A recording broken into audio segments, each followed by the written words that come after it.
എറണാകുളത്തെ flower show നിർത്തിവെച്ചു. 3 മണിയോടെയാണ് പ്രവേശനം അവസാനിപ്പിച്ചത്. കോർപ്പറേഷൻ സ്റ്റോപ്പ് മെമ്മോ നൽകിയിട്ടും ഷോ തുടർന്നിരുന്നു. ഫ്ലവർ ഷോ നടക്കുന്ന സ്ഥലത്തെ പ്ലാറ്റ്ഫോമിൽ നിന്നും വീണ് കടവന്ത്ര സ്വദേശിനിക്ക് പരിക്ക് പറ്റിയെന്ന പരാതിയെ തുടർന്നാണ് തീരുമാനം.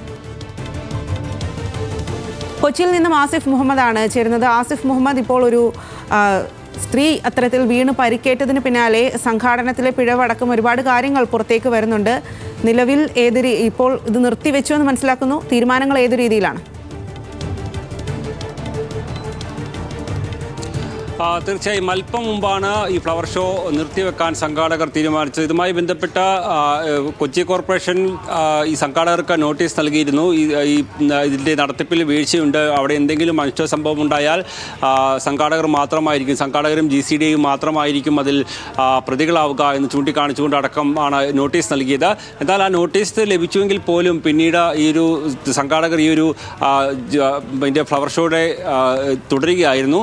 അത് അടക്കം ചൂണ്ടിക്കാട്ടി പിന്നീട് മാധ്യമങ്ങളിലടക്കം വാർത്ത വരുന്ന സാഹചര്യമുണ്ടായി. അപ്പോഴും സംഘാടകർ പറഞ്ഞത് തങ്ങൾക്ക് ഇതിൻ്റെ നോട്ടീസ് കൈകളിലേക്ക് ലഭിച്ചിട്ടില്ല, ഇതിൻ്റെ പന്തൽ നിർമ്മാണവുമായി ബന്ധപ്പെട്ട ആളുകൾക്ക് നോട്ടീസ് ലഭിച്ചിട്ടുണ്ട് എന്ന് അറിയുന്നു തുടങ്ങിയ സാങ്കേതിക കാരണങ്ങൾ പറഞ്ഞുകൊണ്ടാണ് ഈ ഫ്ലവർ ഷോ അവർ മുന്നോട്ട് പോയിരുന്നത്.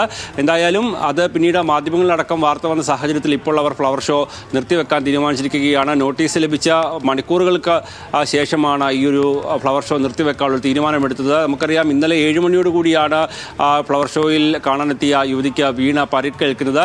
ഫ്ലവർ ഷോ നടക്കുന്ന സ്ഥലത്തേക്ക് വെള്ളം കയറുകയും അതിന് പ്രതിവിധി എന്നോണം അവിടെ ഫ്ലൈവുഡുകൾ നിരത്തുകയും ചെയ്തിരുന്നു. ആ ഫ്ലൈവുഡിലടക്കം തട്ടി വീണുകൊണ്ടാണ് യുവതിക്ക് പരിക്കേൽക്കുകയും ഇപ്പോൾ ശസ്ത്രക്രിയയ്ക്ക് വിധേയമായിക്കൊണ്ടിരിക്കുകയും ചെയ്തത്. ഇതടക്കമുള്ള കാര്യങ്ങൾ ഉണ്ടായ സാഹചര്യത്തിലാണ് കൊച്ചി കോർപ്പറേഷൻ ഫ്ലവർ ഷോ നിർത്തിവെക്കണമെന്ന് ആവശ്യപ്പെട്ടുകൊണ്ട് നോട്ടീസ് നൽകുന്ന സാഹചര്യമുണ്ടായത്. പക്ഷേ അതിനെ അവഗണിച്ചുകൊണ്ട് അത് മുന്നോട്ട് പോവുകയും അല്പം മുമ്പ് വരെ ആളുകൾക്ക് പ്രവേശനം നൽകിക്കൊണ്ട് ഇരിക്കുകയും ചെയ്തു. എന്തായാലും നിലവിൽ ഇപ്പോൾ ഫ്ലവർ ഷോയുടെ പ്രവർത്തനം അവസാനിപ്പിച്ചിരിക്കുകയാണ്. ശരി ആസിഫ്, എന്തായാലും എറണാകുളത്ത് നടത്തിക്കൊണ്ടിരുന്ന ഫ്ലവർ ഷോ നിർത്തിവെച്ചിരിക്കുകയാണ്. സ്ത്രീക്ക് പരിക്കേറ്റതിന് പിന്നാലെയാണ് നടപടി.